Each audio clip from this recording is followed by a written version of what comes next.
정치학 원론을 얘기하신 거라고 이해가 되는데요. 말씀하신 거 맞아요. 맞은데요. 제가 예를 들어 볼게요. 문재인 정부 때 민주당이 180석이었어요. 그러니까 지금과 같이 정치가 이랬습니까? 그렇지 않았거든요. 계엄 선포했습니까? 뭐 대통령이 혼자 모든 거 다 했습니까? 그렇지 않았어요. 헌법재판소 이번에 재판관 2명 대통령 몫이잖아요. 그 누가 임명했습니까? 그러니까 문재인 정부 때 임명한 사람들이에요. 근데 헌법재판소가 문재인 정부 원하는 대로만 다 움직였습니까? 대부분은 안 그렇습니까? 마찬가지예요. 그 사이에 정치가 있느냐 없느냐에 관한 문제일 거예요. 헌법과 법률이 크게 달라지지 않았거든요. 정치하고 싶지 않은 그 모든 제도를 다 형용하고 내 멋대로 할 거야 라고 하는 대통령 한 명 나오니까 대한민국이 쑥대밭이 되잖아요. 그게 국민님이 만들어 놓은 그림이에요. 대통령이 자기 마음대로 당대표 막 바꿔버리고 그래도 의원들이 찍소리 한번 제대로 못하고 그냥 맹목적으로 대통령에 대한 충성만 얘기했고요. 대통령이 바이든이라고 그랬는데 날리면이라고 얘기했다고. 아니죠. 날리면이라고 했는데 바이든이라고 했다. 이렇게 우겨도 모든 대한민국이 거기에 다 맞춰주는 이런 모습들이 나타났던 거예요. 그러니까 제도가 우선이냐 사람이 우선이냐 이건 끊임없이 순환 논리로 싸우는 논쟁이긴 한데요.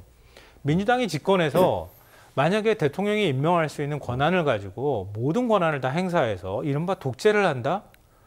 국민들이 지지 보낼까요? 지금 이런 상황을 겪었는데 그렇지 않을 거예요. 그러니까 최소한 민주당이 그렇게 하지 못했기 때문에 다시 국민의힘한테 권력이 갔던 거란 말이에요.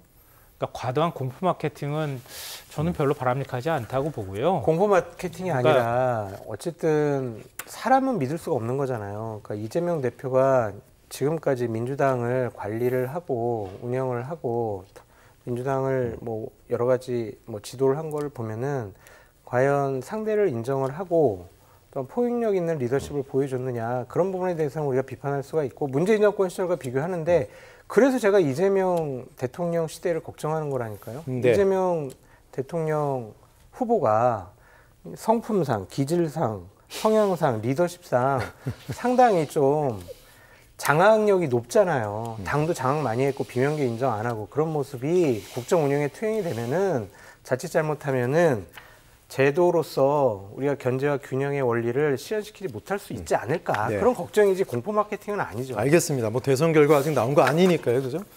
그런데 대선 경선 후보, 차기 대선 후보 적합도에서 처음으로 50%를 이재명 후보가 돌파했습니다. 4월 16일부터 18일까지 리얼미터 조사인데요.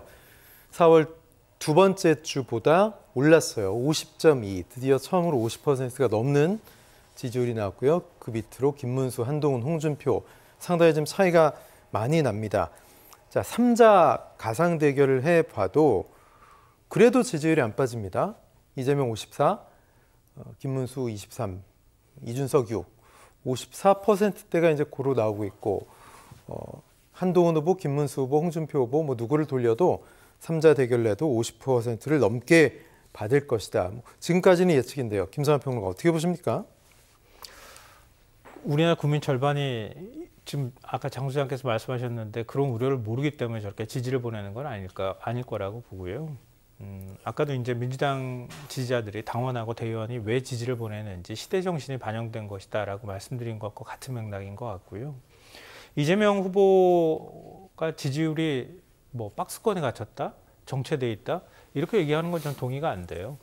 아마 저런 지지율은 대선 쭉 다 살펴봐도 제가 기억하기로는 아마 민주당 스스로가 자멸했다고 하는 그 이명박 대통령 선거했을 때 그때 이후로 저런 지지율은 못 본 것 같아요. 한 번도.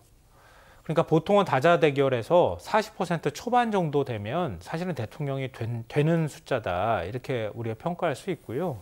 저렇게 양자나 삼자 붙였는데도 불구하고 과반을 넘는 후보가 있다는 것은 국민들이 한쪽에 완전히 실망했던가 다른 한쪽에 힘을 실어줘야 된다. 그 반사적인 어떤 판단으로 힘을 실어줘야 한다는 생각들을 하고 있다고 보여요. 네. 그러니까 이재명 후보가 뭐 40%, 30%에 갇혔다고 얘기하는 것은 무응답층, 그다음에 그런 층 한 20% 빼고 나면요. 그것도 역시 과반을 넘기는 여론조사입니다. 그러니까 지금의 그 국민들의 선택이 저 정도로 한쪽으로 기울어져 있다는 것을 보여주는 여론조사라고 판단합니다.